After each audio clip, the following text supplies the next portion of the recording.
on the state of awareness. What does this mean and why it is important for us to understand the basic concepts? In my meditation, or in everyone's meditation, in your own inner journey, in your own transformations, we all start to figure out over a period of time, especially the ones who have been doing it for a long time, that you will start to realize that having to go with intentions, having to have mind dwell in the realm of the known is not the real state, is not the real happiness, nor it's not the real bliss, the so-called. And this is the reason we continue to see from all great masters as well as the scriptures that the only way you become one as part of the divine oneness is by letting go of everything. So now in this context, if I take this into meditation, how does this look and feel? There are a lot of misconceptions in this process. Some of them we will talk today, and some of them maybe in subsequent sessions we'll cover that. But I think nevertheless, there are two pieces, there are two distinctive pieces that are very, very important that we need to understand when you are trying to get to the truth. Everything that you are seeing in this world is not truth. But everything that is happening through which this world is appearing to you is the real truth. I want that real truth. I want to get away from this false the projection of falsehood that's showing me this world is the real, right? What is real is the behind the world is real. It is not the screen, the TV that you're watching or the screen that you're looking at. That is the real. The pictures that are going on the screen are not real. They come and go. Similarly, if you look at world as a projector, the real projector is unseen. What we are seeing is the pictures within the projection, and we are thinking that all these relationships, all this power, all the fame, all the money, all that what we are aspiring for or what we are looking for or what we are living for, that is the truth. There is a big misconception there. Now, why does this misconception come to me or arise to me, or why am I living in that falsehood? That's the question, right? Every one of us have to ask. Why is that if I am living in this world, why is that I'm thinking that this world is not real? What is that is real? And how do I get there? Right? So for that, we need to go a little deeper into the aspects of truth. What does truth really mean? Where does this truth come from? How does it dwell in the reality and some of those aspects, right? It is very important that we understand the concepts very clearly. If we don't understand the concepts very clearly, there is no way we can get into that state. Now, in our society itself, leaving Patriji aside, we have a lot of masters, a lot of senior pyramid masters, and also masters coming from outside. They are all talking about experiences in meditation, right? I have this experience in meditation. I have that experience in meditation. So when you talk about experience in meditation, is this real? That is the question we need to ask. Is that the truth? If somebody is always experiencing in meditation, is that the state that you want to be in? Or is there something beyond that state of experience? How do I get to that? What does this mean? Where is truth? If I am experiencing something, is that the truth? Today, I've closed my eyes. I've gone deeper into meditation. I have observed my breath. I went into the state where I have started to see light, or I did some astral travel. Is that the truth?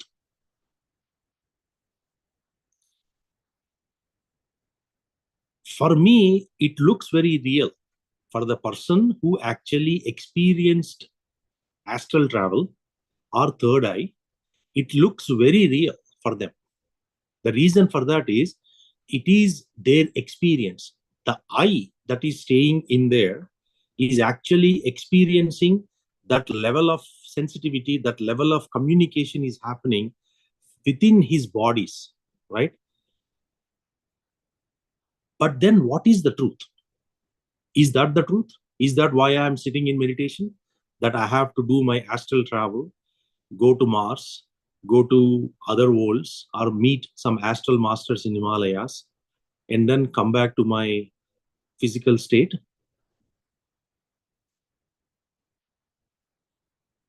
This is where the factor of awareness comes in play. The ultimate goal of meditation is not to be in this state of experiences. The ultimate goal of meditation is awareness, period. It is only in that state of awareness you have the truth. Everything else is false. Anything else that you're experiencing in meditation is not the real meditation. What does it mean? It means it's all the what do we call in the mind realm is it's called knowingness. What do we call that? Knowingness.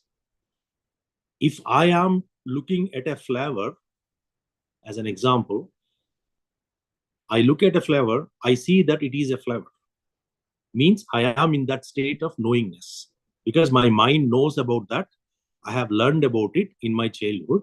Now I am seeing that flower and I am saying that, okay, this is the flower. Okay. But then where is the awareness?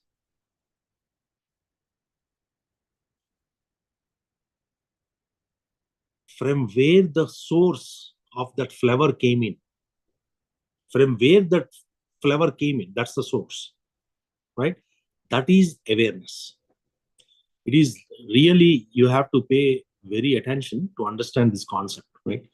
Knowingness and emptiness. Awareness is called emptiness. In the state of awareness, there is nothing.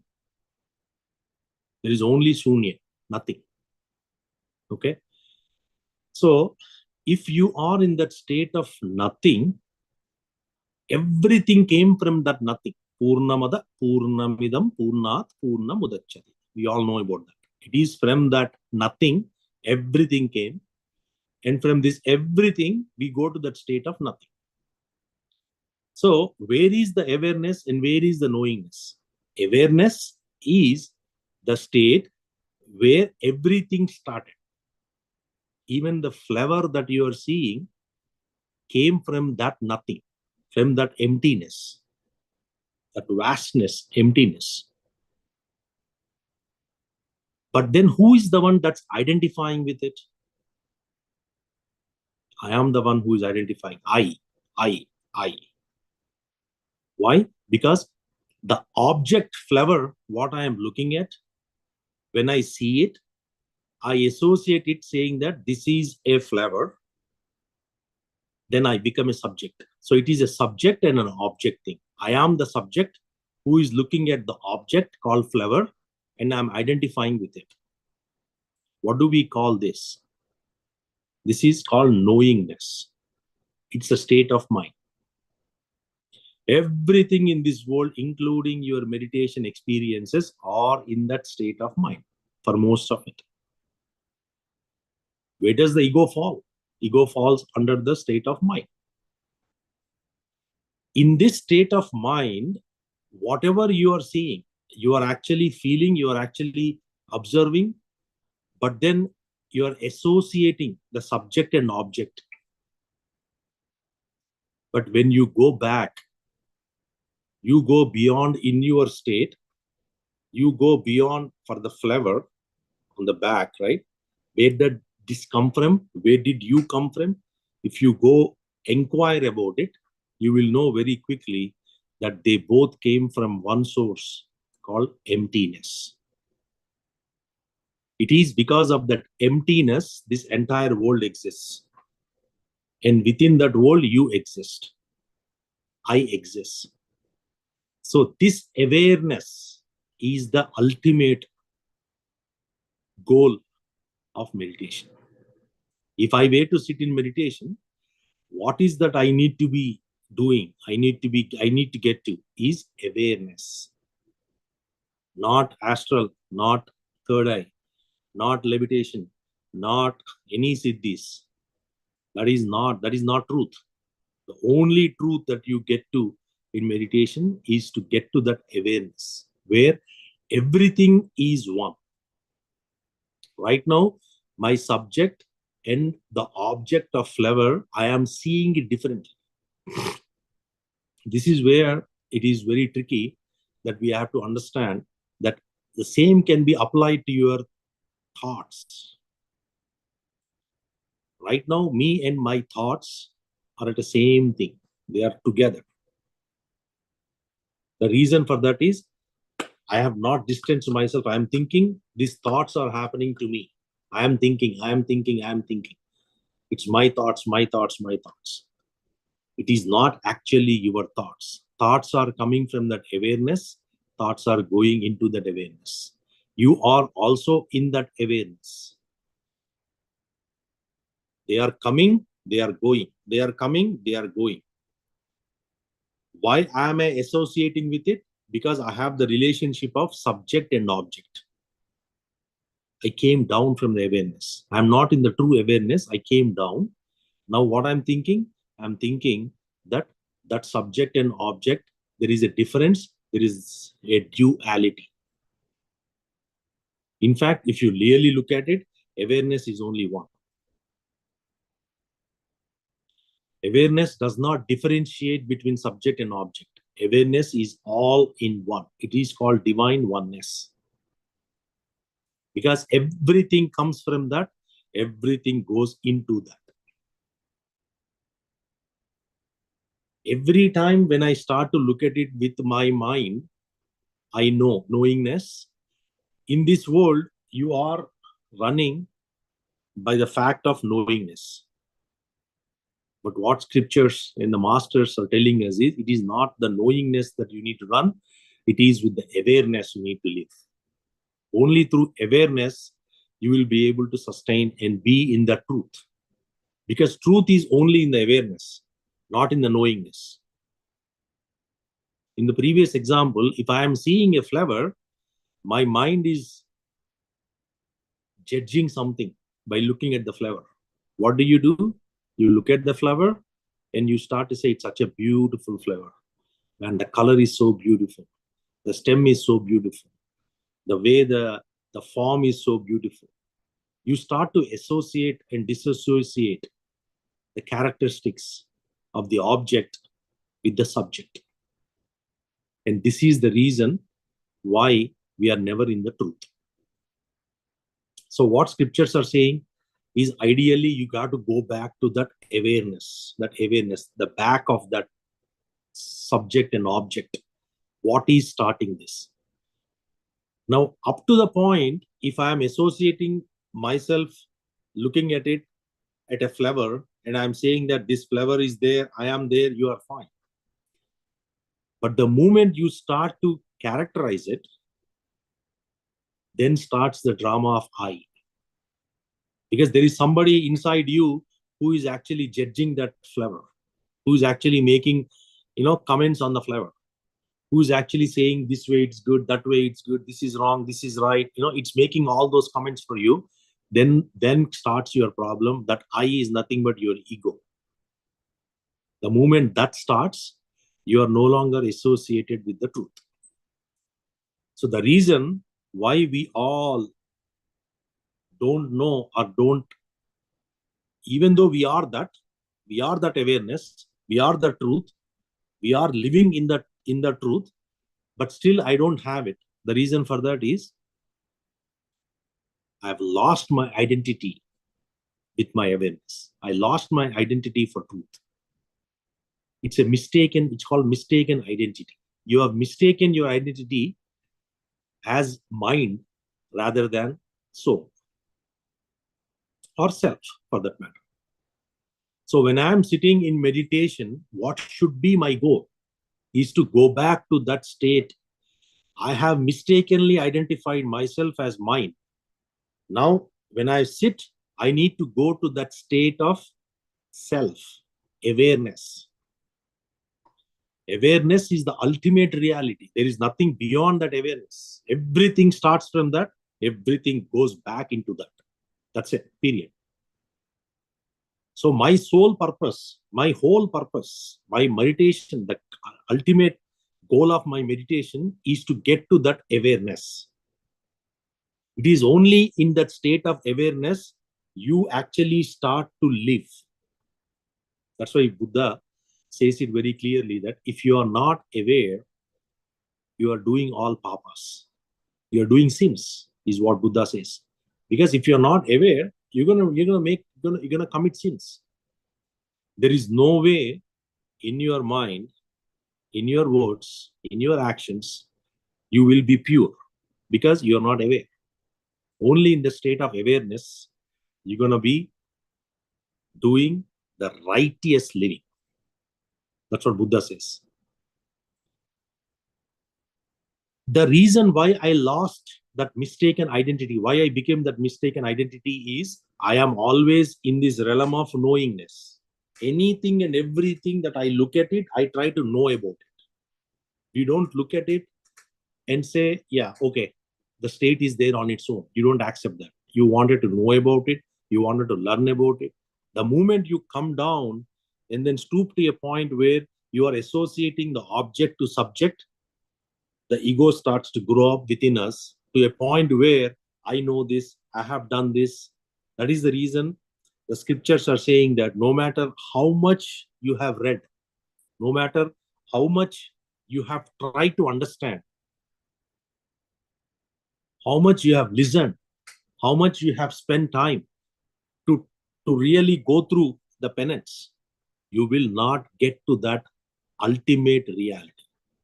The ultimate reality will only come to you when you start to let go of things, when you start to believe yourself that you are that awareness that is projecting everything here. And that requires lot of practice.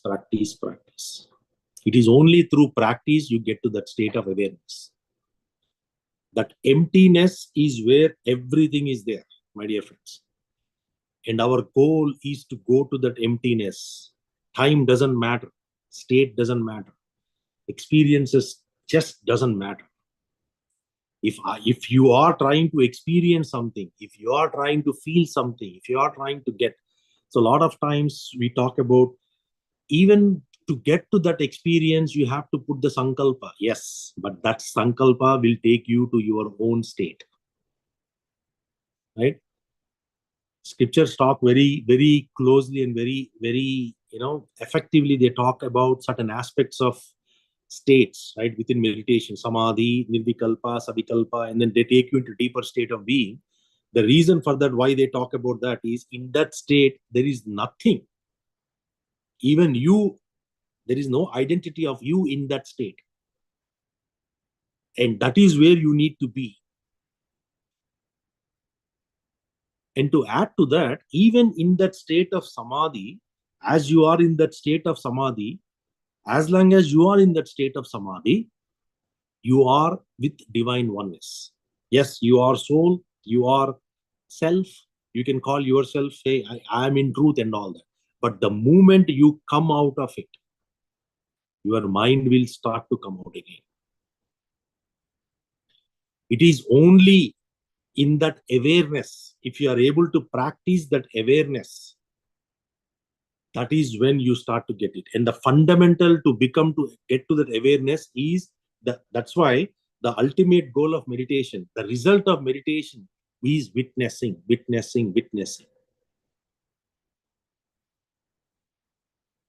It is not the moment you sit in meditation, you say, I'm doing meditation. After 3 hours also, you're saying that I'm doing meditation, then that is not meditation. What is that? You are doing it. That is an exercise. That is a mental exercise. What scriptures are talking, what great masters, grand masters are saying is only when you come and sit in meditation, that first few seconds, you are the one doing it. After that, You are observing whatever is happening. If we don't understand this concept of observing, witness, Sakshi Bhuta Sthiti, ధ్యానము యొక్క గమ్యము సాక్షీభూత స్థితి. In that awareness, you are also observing what is happening within your body, within your mind, outside. Everything you are just observing. You are witness to everything what is happening. God is witnessing. God is not acting. God is witnessing. You are the God. So you should get to that state of witness. That is the ultimate goal of meditation. If I am not getting to that state, you need to do more practice. Each of us have to put our own effort to get to that state. That is the state of truth. Only in that state, you will get the truth. Everything else, all gone. You may get thousands of experiences. You may have hundreds of different siddhis, right? But still, it is all in the duality. Subject-object duality. Subject-object duality. I am able to do this. I, this. Right? He, him, relationships. Everything that you look at it in this world, it's all the duality. So, if I really want to prosper, if I really want to get to truth, the only way for you to get to truth is to get to that state in your meditation. That is the reason meditation, that Anapanasati meditation, the breath meditation, the Swasa Me, the Dhyasa meditation starts with observing. You start to observe that reality. You start to observe the breath. What happens after you start observing? Initially, you come and you start to take few breaths, and then you slowly get into that state. What is going to happen at that state? You become one with what you're looking for. The doer, doing, and the result of it will become one. That's called emptiness. Awareness. In other words, it's awareness. At that state, there is no duality. Everything is one. Because you went to the source of this. So what happens is, when Patriji talks about this concept of truth, when he explains to us that truth can only be experienced, it cannot be heard, it cannot be understood, it cannot be, mind cannot comprehend it. This is what it means. It is the pure awareness that we have to understand, that everything that I am holding here, I'm holding this earphones thing, right? This earphone iPads. There is something, there is a cells behind this, right? Those cells originated from the truth. So if I take this concept of oneness, right, and then I start to analyze this, at least from our understanding, right, the basic concept, not the real truth, but the basic concept of it, if you start to look at it, what you will quickly realize is, like, as an example, you see sky, right? You see clouds. There are different types of clouds: dark clouds, thin clouds, thick clouds, heavy clouds, light clouds, clouds that are broken, clouds that are chipped. You find different types of clouds in the sky. But did those clouds ever affected the sky? No. No matter what happens in the clouds, the sky is never affected. Similarly, you are that awareness. You are that sky. You are that emptiness. The truth within you is that it cannot be affected by these relationships, by these worldly affairs, whatever is happening within you. The reason why I am associating and I am getting affected by it is because of mistaken identity. It is because of my mistaken identity. I am associating everything in this world as if that it is happening to me. I am the one suffering. I am the one going through this. I am the one who needs to come out of it. I don't understand this path of realization, liberation. When I say realization, what do you realize? Realize truth. Realizing the truth is realization. What do you mean by liberation? Liberating from the worldly affairs of samsara. Samsaram, sagaram, dukkham. I'm coming out of that. When you come out of that, what do you see? You see freedom, the ultimate freedom. Because everything is originating from where you are standing and everything is coming back to it. So now you know, in that reality, in that being, state of being, there is nothing that is real. So why would you even react? It is very natural that you become the witness. It is very natural that you start to observe things, not react to everything. Today, I'm reacting in my relationship. Why am I doing that? Because I'm looking at body mind conscious. I'm not soul conscious. I'm a body mind conscious. If I'm at the body mind conscious, I will start to react because I see the duality. I don't see the truth. Truth is only one.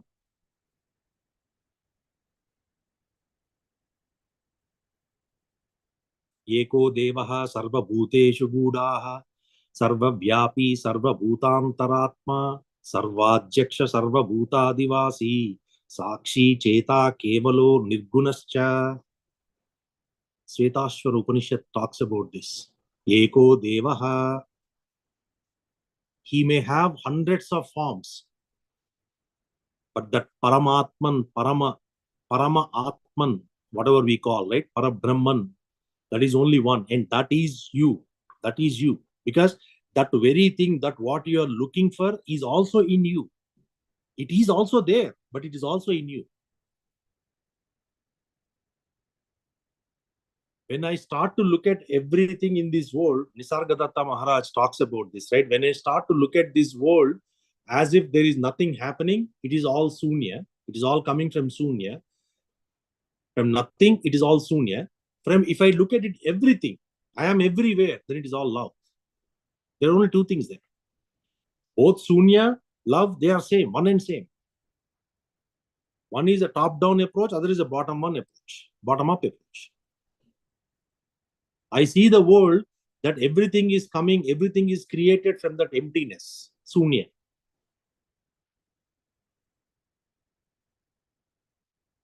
Other way to look at it is everything, I am everywhere, I am omnipresent. Ajo nitya shashvatoyam purano nahanyate hanyamane sharire. The Bhagavad Gita, right? Najayate mriyate va kadachit nayam bhutva bhavitavana bhuyaha. Ajo nitya shashvatoyam purano nahanyate hanyamane sharire. Immortal, eternal, everlasting, that which cannot be changed. It is there all the time. That itself is there. Nahanyate hanyamane sharire. When my body dies, that is not dying. I am not dying because I am that I am. This is what Bhagavad Gita, right? Gitacharya talks about it. So if I am not able to get to that state in my meditation, then what am I trying to get in meditation? I'm trying to say, a lot of them will say, I want peace, I want happiness, I want joy, I want miracles, I want my life to be like this, I want to do that, I want to do this. Then there is all I doing, I getting, I seeing, I walking, I listening, I getting. All this is what? Duality. It is not the truth. These are states, yes, absolutely. In the meditation, you have levels, but that is not the ultimate level. Anything that you are experiencing below the state of being, state of awareness, the real awareness, it is all the practice. It is all that, yes, you are getting that level. You are getting that state, you are experiencing, but it is all in the duality.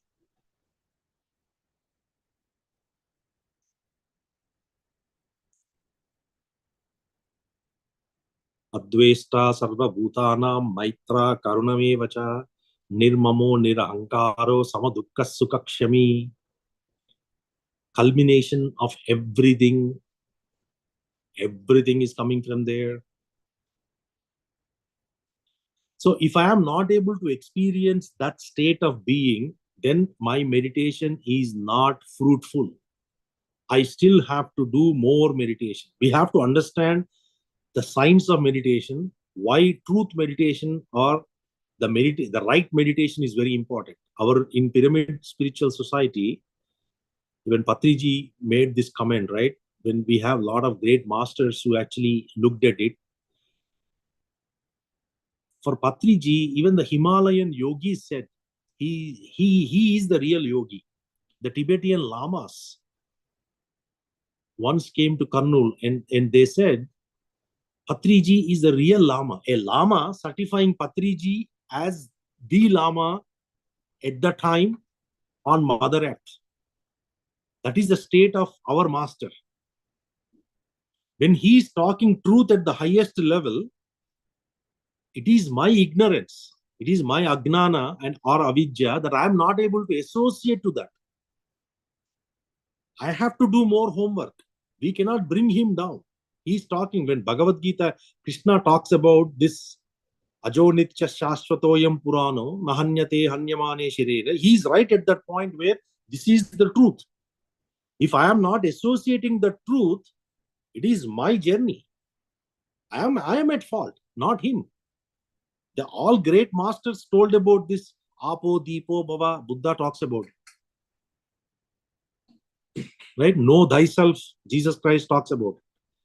All the great masters who have attained that state of consciousness, that state of truth consciousness, right? That oneness, everybody said at that state that this is what it is all about.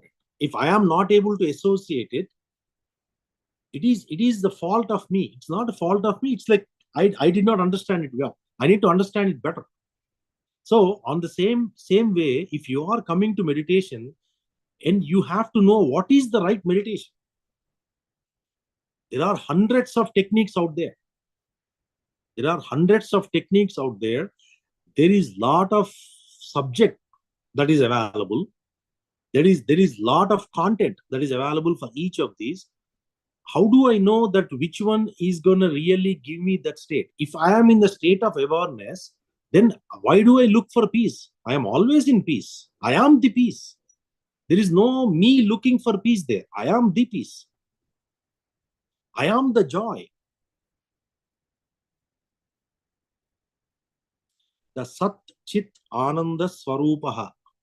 Right? Sat, the recognition. Chit, I accept that recognition. The truth is there. Ananda, happiness. Swarupaha. Swarupa is my lakshana. That's my cat. I am born with that characteristics. It is not like something I need to go get it. I am born with it. Why did I lose it? Mistaken identity. Because of too much of knowingness, I created this subject-object relationship over a period of time with the formation of mind. I no longer associate myself to the state of reality, state of awareness. To bring back that awareness and lose that state of mind, whatever you preoccupied your mind with, that is the real essence of meditation.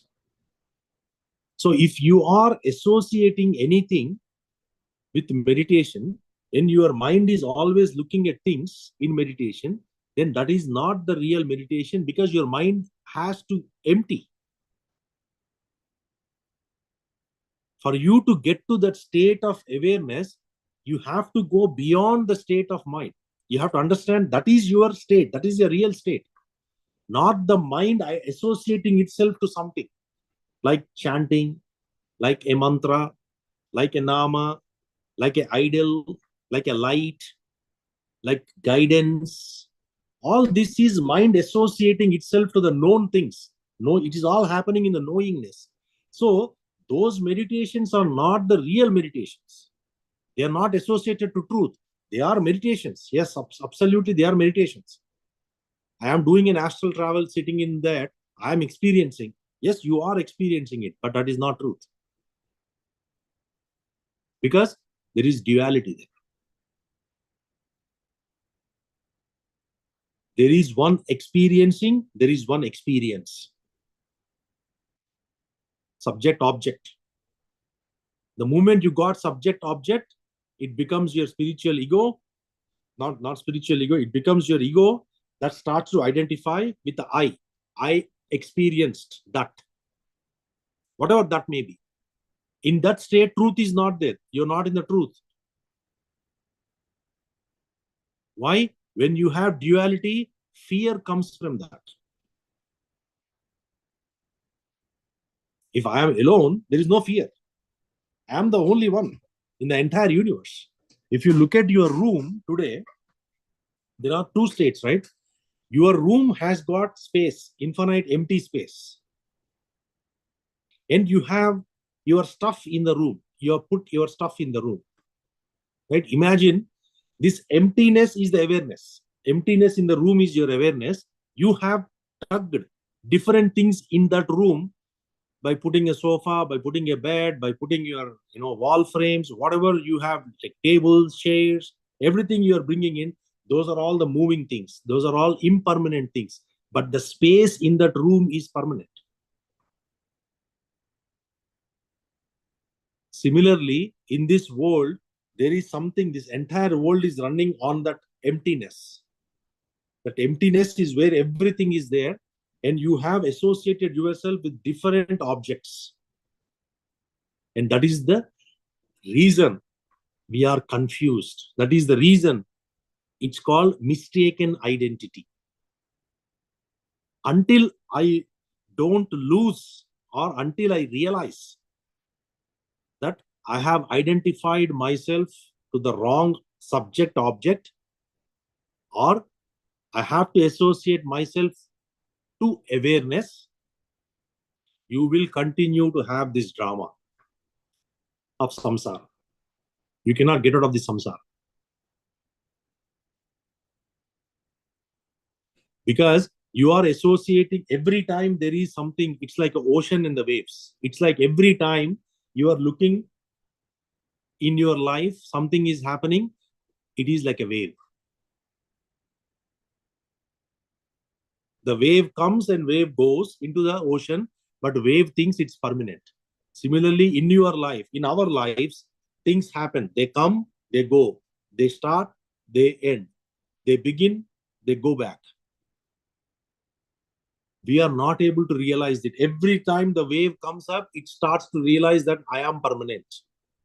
Similarly, an incident happens in our life, we associate it with it, and we say, this is what is happening, I cannot dwell it. We have to understand a change is inevitable.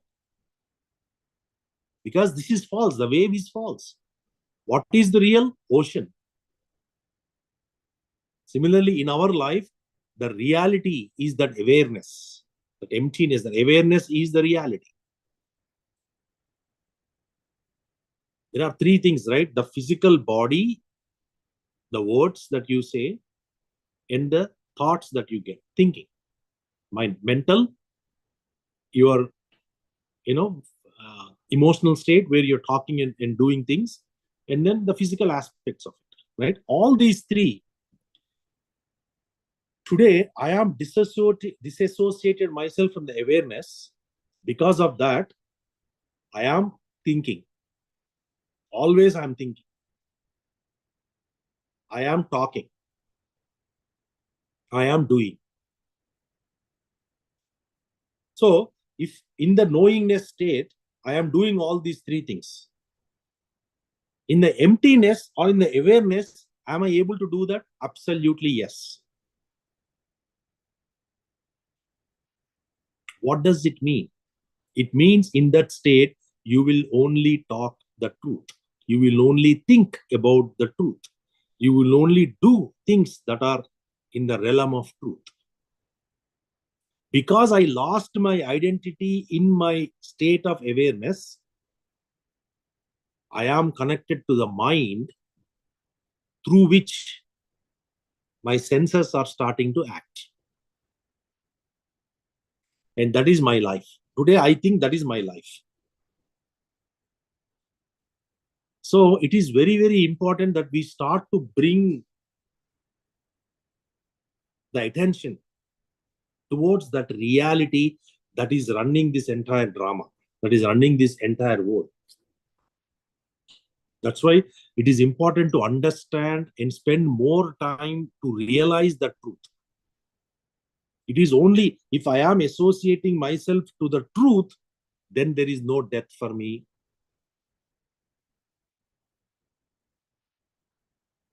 Jatasya hi dhruvor murtyur dhruvan janma mrutasya cha.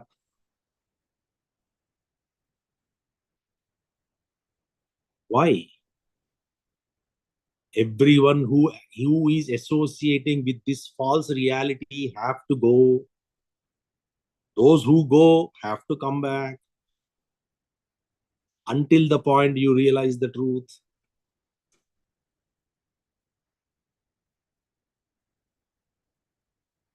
So the place where you will not come back, the state at which you will not come back, that's a fourth state, right? We call Turiya Sthiti. Avastatraya Sakshihi. That is the one, that is the real essence of meditation. You are doing meditation to get to that, not to get these pity things. These pity things will come and go because these pity things can also pull you down. If I am starting to have beautiful experiences in meditation and I start to show it to the people and I start to kind of create more fame for myself, what is going to happen? My ego is going to significantly go up. Your ego will go up so heavy that you don't even want to be in the reality anymore.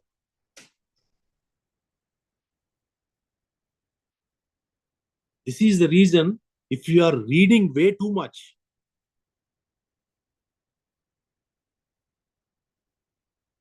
Pandityam, we call it Pandityam, will also become a hindrance to get to the truth because you know too much. You have understood in multiple and got confused yourself and you lost the identity. I practiced way too much, but I don't know anything about it. You lost identity. You have not done anything about it. You lost identity. So what's the best way to do it? Middle path. You have to be in the middle path. You have to keep doing your duties and yet realize that you are not the one doing it. It's false positive, right? I am the one doing it, but I am not doing it.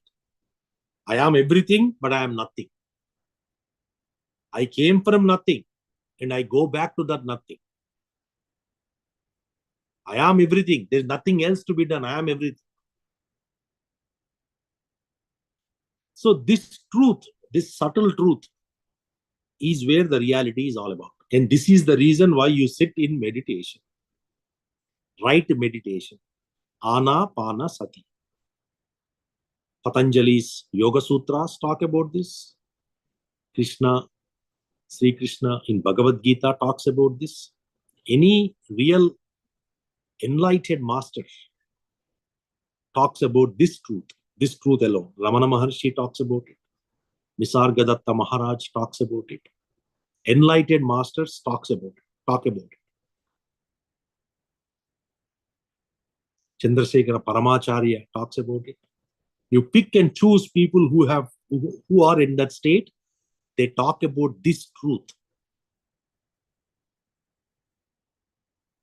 We all come from different backgrounds. We all come from different ethnic, not necessarily the backgrounds, right? We are all coming from the same family of humanhood, But yet we have our own mind, we have our own bodies, we have our own emotions, we have our own lives, we have our own families, relationships, whatever you are expecting, your future, your present, your past. We carry our uniqueness in this world, but yet we are all part of this one reality called truth.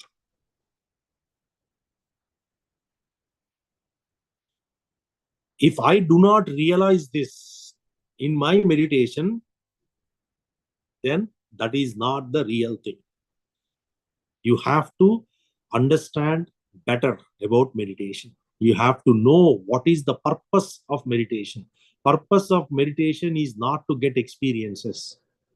It may be so as a beginner for you to understand the importance of meditation. But as you go deeper into the state of meditation, you have to quickly start to realize that it is the truth that matters. Everything else doesn't matter because everything else goes. Change is inevitable. What goes around comes around. What you think, social you become. What you reap, social what you become, social. So a lot of these things, right? Whatever I'm saying in my mind level, yad bhavam tad bhavati, yamatihi sa gatir bhavet. All these things are happening. These are the truths. All these things are happening because my mind is preoccupied with something. What am I doing with that? Your mind is preoccupied with something. Is you are knowing something. What are you doing? You are creating energies. You are giving energies to that.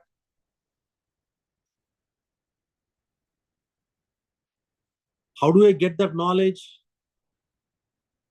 When you have enough energies, when you have accumulated enough energies in your meditation, you start to observe your mind. You have energies to observe your mind, subtle mind. You have energies to observe your thoughts. You can read your own thoughts. You can disassociate yourself from your thoughts. You are not the one thinking. Thoughts are happening on its own based on your past lives. Thoughts are coming to you based on actions of your past life. Why am I associating myself with the thoughts? Because I have karma. All these things, which are the truths, right? I have lost association with it. And then now I am living in this false reality that whatever I am doing is in the rightful spirit. Everybody is thinking that all I want is goodness, goodness, goodness, but badness, but things that do not happen to you is not something you decided. Your soul decided to come and experience everything that you're going through in this life. When do you get to that reality? When do you accept that reality? That there is something called soul, there is something called birth, there is something called body, mind. I have taken this birth as a soul with this body, mind, and I am experiencing everything because I want to experience. And there is a learning within each experience. I don't want to learn anything. I just want to experience this. You're not going to go anywhere. These experiences will keep coming back to you. Life after life, life after life, life after life. This is the reason we have to clearly understand medication and meditation. Meditation without medication. What does it mean? If I am getting medication, the Western medicine, what am I doing? I am going to create my reality again and again because there is no learning there. I am experiencing it, but I am not learning. I lost my identity. I am experiencing my leg is paining. I'm experiencing it. What am I doing? I'm taking a tablet and I'm suppressing the pain. Suppressing the pain. Where is the learning there? There is no learning. So what happens? It will go away for now. Later part, it will come back again. It will grow again. The pain will grow again. Again, I'll suppress. So we are accustomed and used to experiencing it, but not learning through the experience. Only with learning through the experience, you transcend that karma. Otherwise, the karma repeats. The show repeats. You will again and again go through pain. You may not remember it over few lifetimes, but the pain will still be there because there is no learning. So if Patriji talks about meditation, no medication, what does it mean? With medication, it is a temporary relief.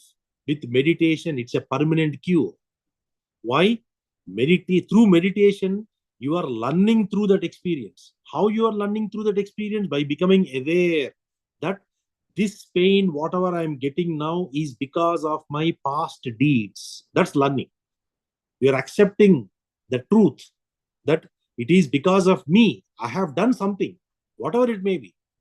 I am the one responsible for what I am going through today. There is no one else. If somebody came and hit you, it is your own karma that made that person come and hit you. It may look in the knowingness of mind that it is happening because that other person doesn't like me or he hates me, because you are looking at the physical level. But if you look at the truth with the truth lenses, you will start to quickly realize, with awareness, you will start to quickly realize that yes, my karma has come into play.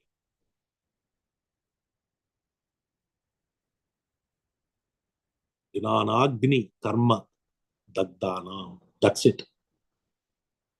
Ultimate truth. How do you get to that ultimate truth? By being aware. In that moment, when somebody is coming and hitting you, you are aware that that person has nothing to do with what he did to me. It is my karma that came into action. If you are aware in that moment, what you say? You thank him. And say, because of you, I transcended my karma. Thank you very much.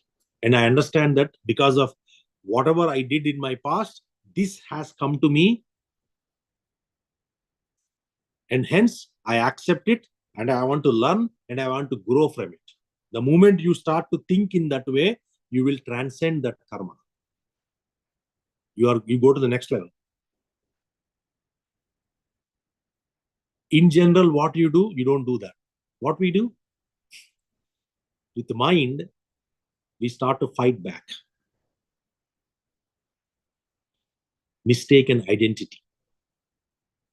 You disassociate yourself from the fact that this whole episode is happening because of you, and you think that somebody else is responsible for the whole story, and you make that person responsible, and you keep shouting, yelling, screaming, whatever you do, and you create more karma.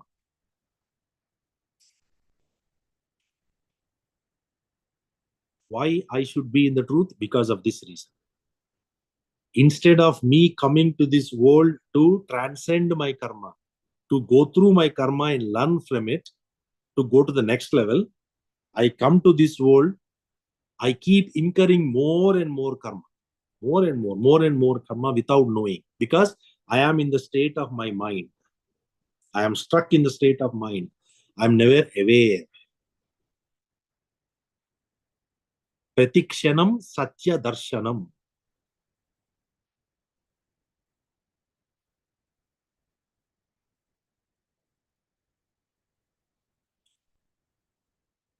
Pratikshanam Satya Darshanam. Every second you have to be in the truth. You have to be in that awareness. It is the awareness that is helping you to get out of all these miseries. The moment you start your family, the moment you start your friends, the moment you start another person, you associate himself at a person to person level. But you have to look at it as if a soul to soul level. When do you get that view? When you are in that awareness of truth. At that point, the bodies are talking, souls are not. There's one reality that the masters talk about, right? It is not the father and son. It is two companions living in the same house or family, or living in the same hood on the roof. It is companions on on a train called time, you have two companions sitting together, traveling together. And these two companions are friends because they are sitting next to each other. So what do you have in reality? If you look at it from a truth aspect of it, there is only one thing: friendship, friendship, friendship. That's it. Companionship, friendship. There is nothing else. My son is not me, right? I can never associate myself to say that I have the power to control my kid. No, you have no power to control your kid, because your kid probably is more wiser than you, because you have been here in this world for 40 years, 50 years. Your kid has just came 20 years back. He's been much closer to the truth than you are. So he is much wiser than you. You may possibly think. When do you get this kind of relationship? When do you get this kind of view? Is when you are in that awareness, you start to accept that now you know you're not going to force things to happen the your way. There is no your way. He is here. My kid is here to live his life his way. He has his own karmas. That soul that came in my kid has his own things that he has to do. So whatever he is going to pursue, it will be on those lines. Who am I to intervene in my son's affairs and try to push him my way? Who am I?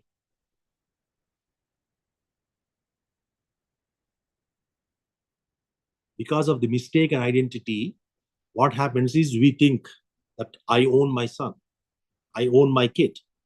I can tell, I can do anything.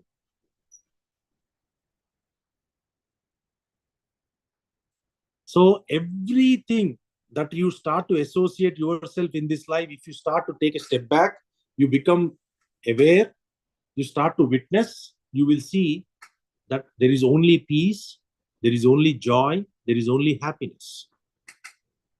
It is because of my mistaken identity, I brought all the miseries, the guilt, the fear, the suffering, whatever those lower vibrations or lower energies, I brought it to myself by associating to the false reality. And we can never get out of that. Unless you get this knowledge, there is no way you can get out of that. And this is the reason why awareness is the most important. The ultimate state of your meditation, the ultimate goal of your meditation, to become aware. Aware, aware, aware. Yeruka, Yeruka kanna sukamu yelo kamunale. There is nothing happier than being in that state, Eruka. There's nothing. So, if I am trying to get association and disassociation from this reality, how do I get to the point where I need to disassociate and become one with that reality? Contemplate on it all the time. Asangoham, asangoham, asangoham, punah punaha, Sachidananda Rupoham, Ahameva, Aham Avyaya. Aham eva, Aham Avyaya. Indestructible, changeable. I am the one. Asangoham, detached, detached. He who contemplates repeatedly that I am not this, I am not. Asangoham, disassociation. Sachidananda Rupoham, Sat Chit Ananda Swarupam. Ahameva, Aham Avyaya. I am that indestructible, changeless form. How do I get that? Right? You have to practice. We have to practice. We have to cultivate. We have to invite that energies of truth in our lives. For everything, we have a reason.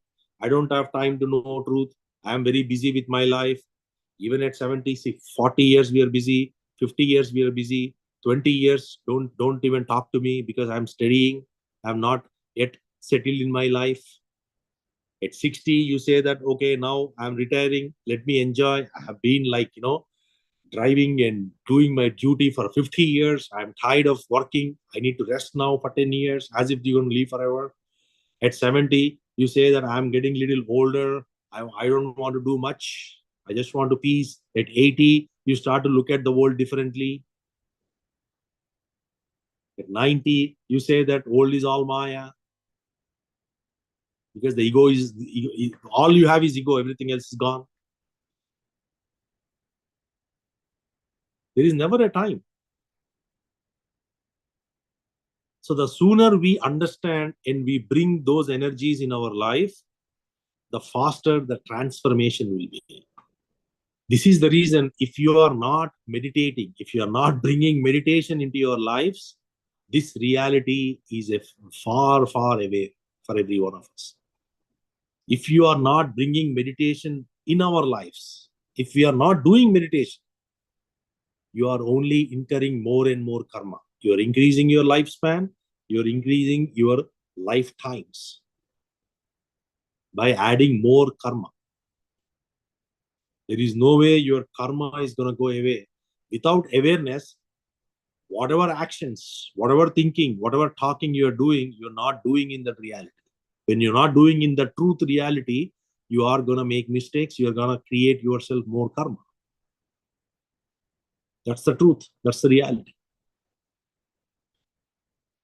So even if I don't look at that awareness as awareness, even to make sure that my life goes comfortable, my life goes without any suffering, my life goes with happiness, peace, joy, everything, whatever I'm looking for, you still need meditation.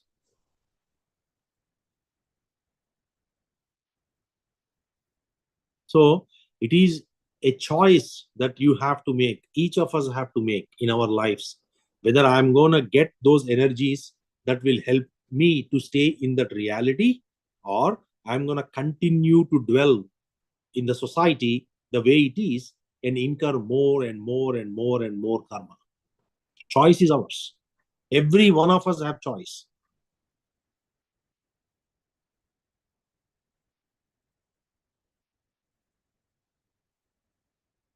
So this is the reason what Patriji said is, even to the point that you start to look at this, right? When we say teach meditation, who am I teaching? Who am I teaching? It's all under divine oneness. Who am I teaching? I am teaching to myself. Right? Why is that this teaching is important? Is because if I don't believe in it, if I don't understand it, I cannot teach. So who is the first person who is getting benefited by teaching?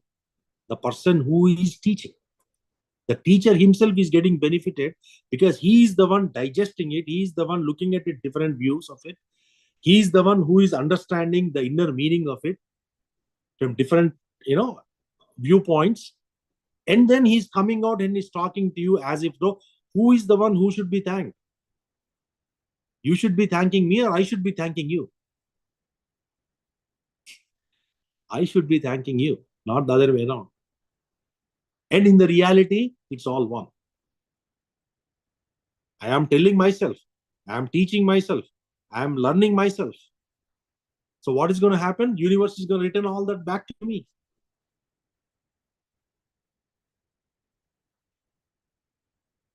In Telugu, we call this, right?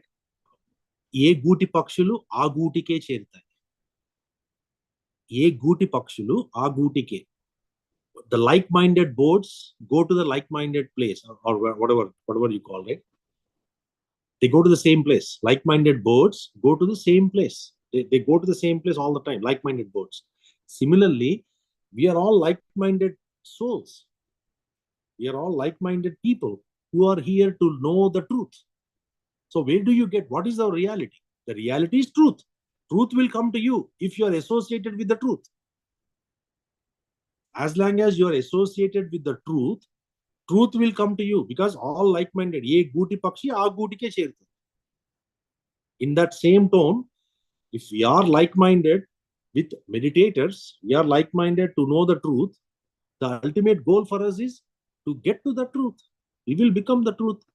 Brahmavit Brahmaiva Bhavati. One who is trying to understand the Brahman is going to become that Brahman at some point.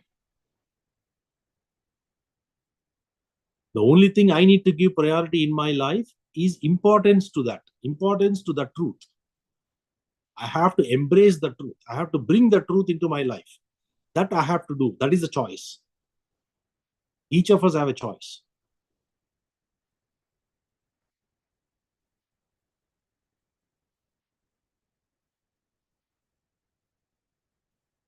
So let us start to embrace that reality. Let us understand, go deeper into the state of meditation. Let us come out, and even when you're outside, start to be in that awareness. Start to understand the truth is one. Start to understand this entire world is happening on the stage, where we act and depart, right? We do our part and depart, like William Shakespeare talks about it. The whole world is a stage where we act and then depart. We do our part and depart. Any questions? We'll hold here, and then we'll give 5-10 minutes for questions. Any questions? I know this was a little deeper subject, but awareness is the most important thing that we have to kind of always go back to that state of awareness, because that itself is the truth. Any questions in meditation? Any questions in the subject that we had today, topic that we spoke? Any questions in general?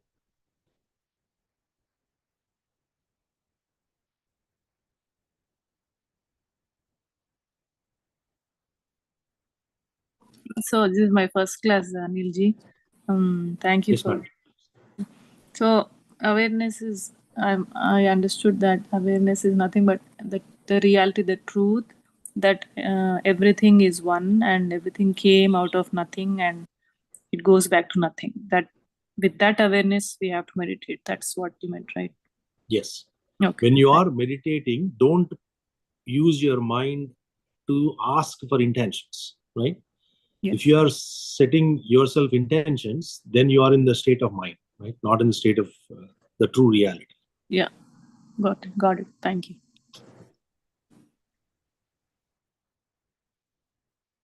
Any other questions, masters? I have a question. Yes, please.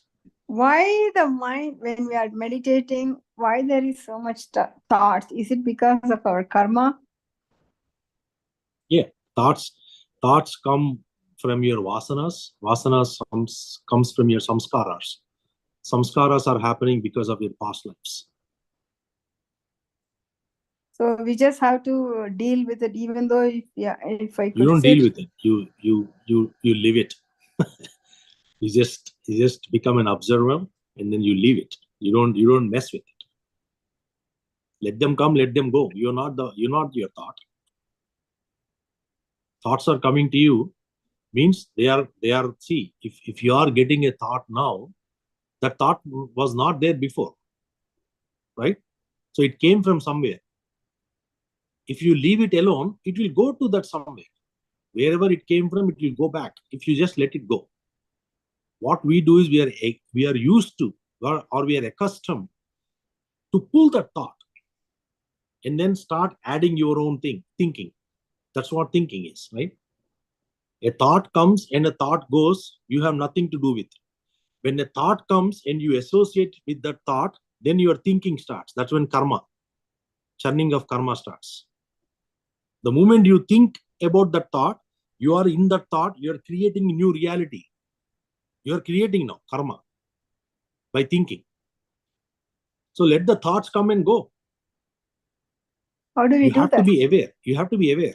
See, that's why you have to repeat, right? When you are sitting in meditation, you have to repeat that. I have to be aware. I have to observe my breath.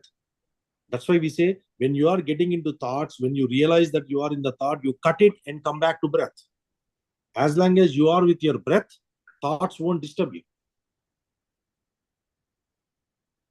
Yeah, I come back to the breath, but I don't know, within 5 minutes, again I go back to the thoughts. I Yes, don't know yes, how long I'm wandering in the thoughts. yes, And then again I realize it, and then again I get back. Because yes. you will get energy and you will get mental peace.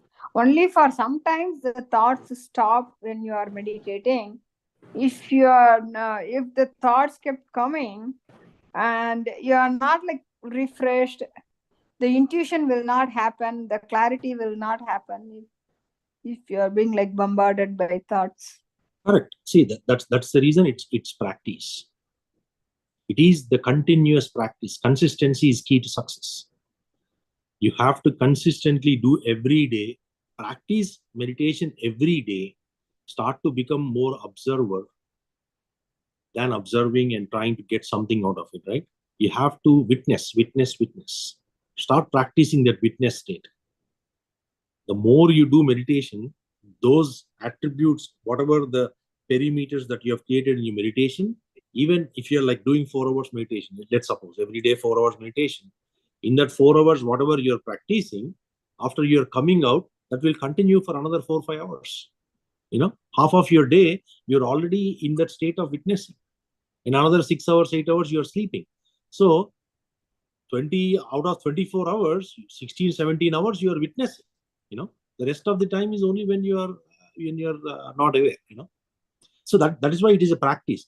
So you cannot say that I don't want thoughts. It's not gonna work that way, right? Thoughts will come to you based on your past deeds. Those deeds are coming and going on their own. As long as you don't associate with them, you are fine. The practice of disassociation with them is meditation, making sure that you're not giving any importance to your mind. And for that to happen is where your outside world, right? When you are in your daytime, you got to be calm, you got to be centered, you got to be balanced. You cannot have chaotic life outside. We cannot have too much of passionate things, too much of the energies can be very distorted, right? You cannot carry very distorted energies with you in the morning, and then in the evening come and sit and do meditation and think that your mind is not going to let you go, because if your mind is distorted. That is why ahimsa, right? Yama, niyama, asana, pranayama, pratyahara, dharana, dhyana, samadhi, all these things come into play because of that. Yama, niyama has to be there, because those things will help your mind to calm, to be balanced. Only with the balanced and calm mind you're going to get to that state. Otherwise mind is not going to allow you to go. If my mind is preoccupied with all the dirt, it is not going to let me go to the pure consciousness, right? Same thing here. Because Go ahead. this is some kind of new concept. Like, see, if you are learning about riding the bicycle or learning about car driving, we know like there is a starting process and there is an end process. That okay, I'm struggling to learn for driving, and then the end process, okay, I learned it and I got my degree, the certificate or DMV, whatever it is. I'm just giving as an example. The same way when you bicycle ride, also the same thing. But this the mind watching and the breath watching is like a kind of complicated state. I know that I'm in the struggling state. I don't know the end state. Some of the masters say like it has to happen for you. It has to be given by the supreme divine or like whatever it is. But Truth our will practice. reveal to yourself. Truth will reveal to yourself when you are in that state of truth. So when you say that you have to understand, right? In a physical reality, you're learning a bike, you're sitting, you're learning, there is an output, right? There is an outcome that you are watching. Saying that at the end of 3 weeks of my bicycle training, I am able to ride the bicycle. Mm-hmm. Here, you are talking about truth. Truth can neither be seen, nor be heard, nor be experienced. You are the truth. There is nothing the outcome. The outcome is already you. I am that I am. You are already that. You lost the identity. You're gaining the identity back. But the gaining the identity back cannot be looked upon. If you are trying to talk about the truth, that is not truth. If you are trying to feel the truth, it's not truth. If you're trying to see the truth, it is not truth, because truth is not seen. Truth is everywhere. So you can only become that. It's only bliss. The outcome is bliss. That's it. You are in that state. You cannot talk about it. If you say what happens in the state of void in Sunya, how are you doing it? Nobody can explain you. But you It know is that one's you own have your experience. experience. You know that you are experiencing the Sunya state. Like, for example, he said very clearly, like in 1992, he got enlightenment. So once you get it, you know it, you got it. Yes, yes. But I Truth know will that reveal right now yourself I have not reached that state. because So of if you practice. don't know, you're trying to, like, I am in the beginning stage, like, I don't know what it is. I'm going in the world, walking in the dark forest stuff, like learning about meditation. See, as long as you are doing the right meditation with the intent of knowing the truth, you will find the truth at some point. Our truth will find you. Don't worry about it. Make sure that you're not distracted. That is what you have to make sure. There are a lot of techniques out there. There is a lot of subject that is out there. There are a lot of different flavors of meditation that are out there, right? Don't get distracted. Stay in the path of truth, right? Yeah, I don't want to get disappointed. There is nothing to, frustrated, the path again, this is, like see, madam, whatever you're talking at the realm of mind. The disappointment means somebody is just getting disappointed. Who is that somebody in you that is getting disappointed? So you are expecting something out of it. You cannot expect something. As long as you're expecting, you're not that. What you're looking. That is not truth. So you have to understand. That's why, right? You have to read about this truth, what this truth means. You have to attend satsangs. You have to attend Sajjana Sangatya. You have to Acharya Sangatya. All these are required for you to start to understand what is this truth is all about. The more you have that understanding, the faster the results are going to be. Because when you say that I am disappointed, I don't want to get disappointed, then you are in the state of mind. It is the mind that is getting disappointed. It's a spiritual ego that is getting, not spiritual ego, it is the ego within us that is getting disappointed. Because ego is expecting something. Meditation is happening, right? Meditation is not doing. If I am doing, then you can expect something. When it is happening, there is no expectation because you are not the one doing it. You're just observing what is happening within you. Only through observation, because what happens when in observation, you are with the soul. Observation is a characteristic of soul. Other than that, anything else you do, you are associating with something else, which is false, which is not the truth.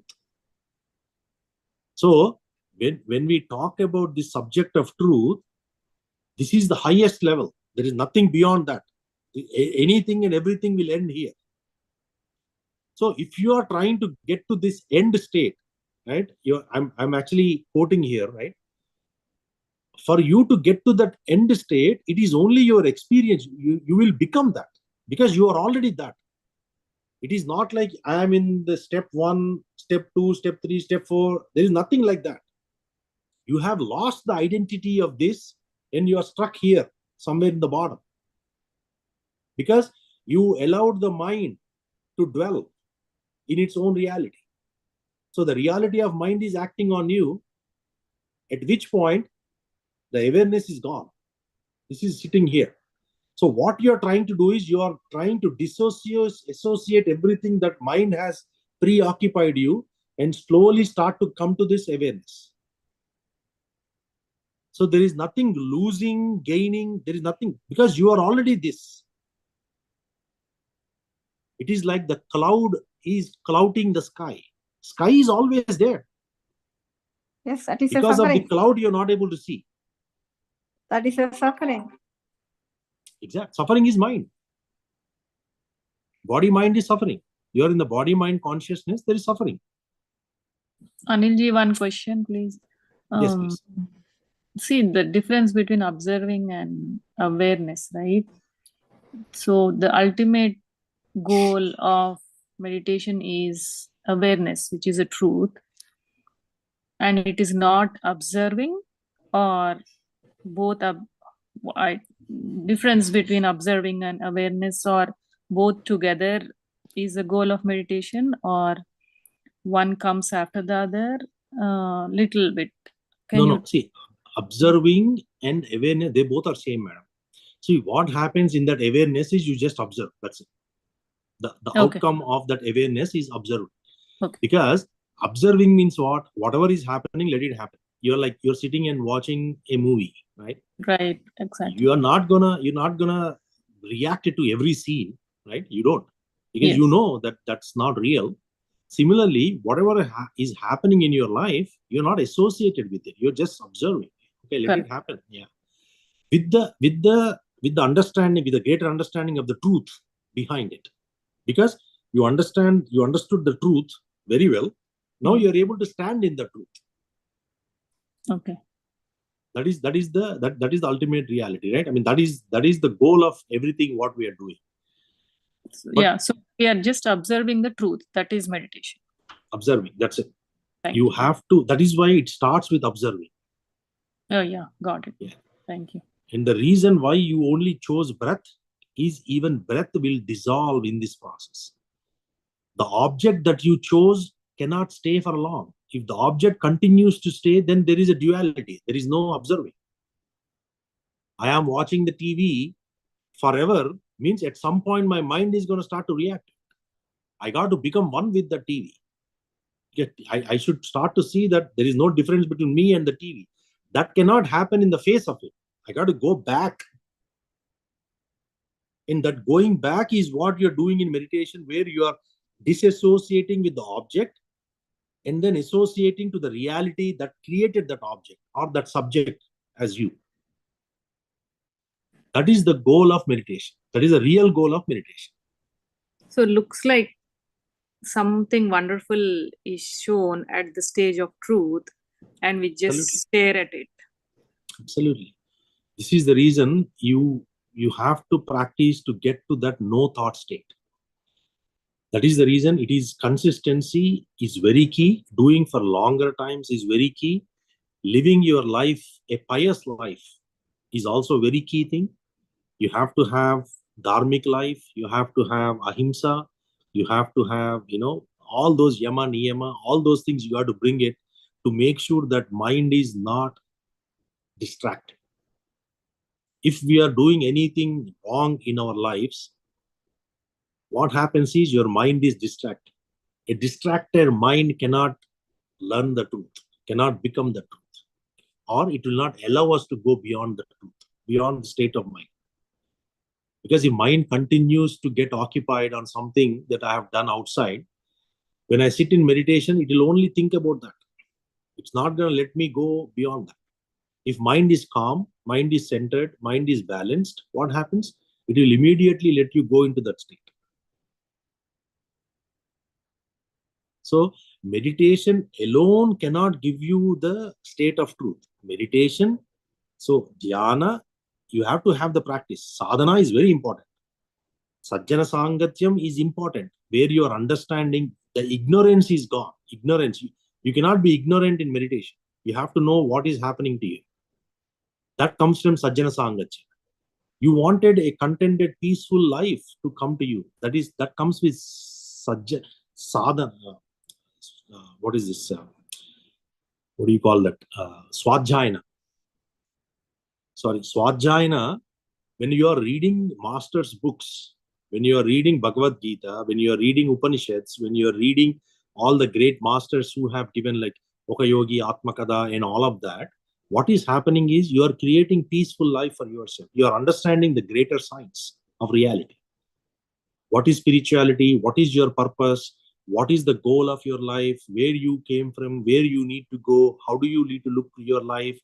All those things are coming to you through that knowledge. It's going to help you to be peaceful. The mind is going to be peaceful. So Sajjana Sangatya, Swadhyayana, Sadhana, and at some times you do satsangams and Acharya Sangacha. Satsangam means like-minded people coming together and sitting and talking about it, so that all our inquiries, all our inner inquiries, you are able to flush it out there. You ask questions with the like-minded sadhakas, and you kind of discuss about things, and then so that there is no obstacles in your practice. Otherwise, if there is one doubt that is inside you and you go and sit meditation, that doubt keeps blocking your progress. You got to clear that doubt to make sure that you are going to go to the next level. That can only happen in satsanga. So the practice has to be slowly inculcated in our life, so that you're starting to accept the realities, accept the truth. You're embracing the truth. It is like you bringing the godness into your life, right? The divine godness. Now you're not experiencing God as a photo, God as a picture or nothing. You're experiencing God as energy, the raw energy, the divine energy that you see in Lord Shiva, Vishnu, Lakshmi, whatever the goddess that we look at, or whatever the god we look at, that energy is what is coming in your life now.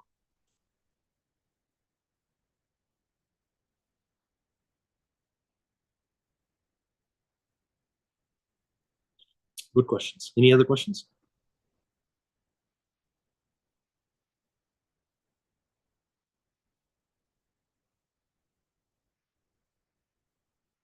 All right.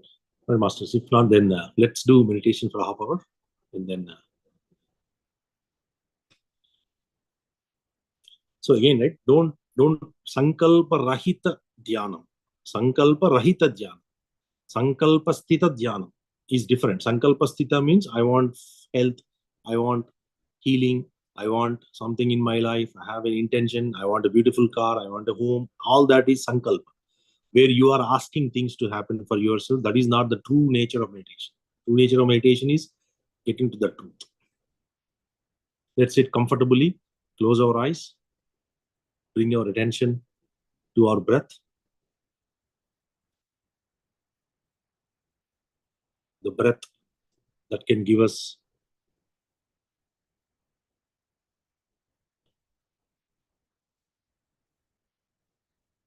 let us become one with the breath.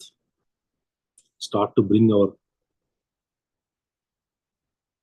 attention to the breath. Be with the breath. Be with the breath. Be with the breath.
Last 2 minutes.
Last 1 minute.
Five seconds. 5, 4, 3, 2, 1, 0.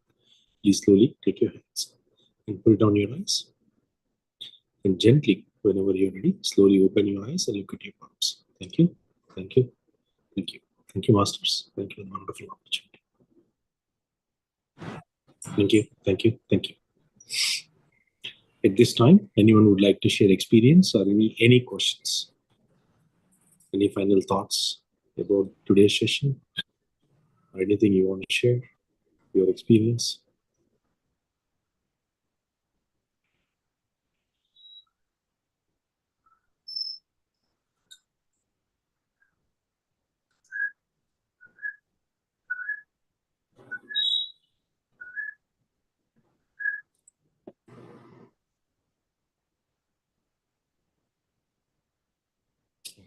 And then we'll call it. We'll see you all tomorrow. Thank you. Yeah, thank you very much. A wonderful Bye. evening. Take care. Bye-bye. Good morning, India.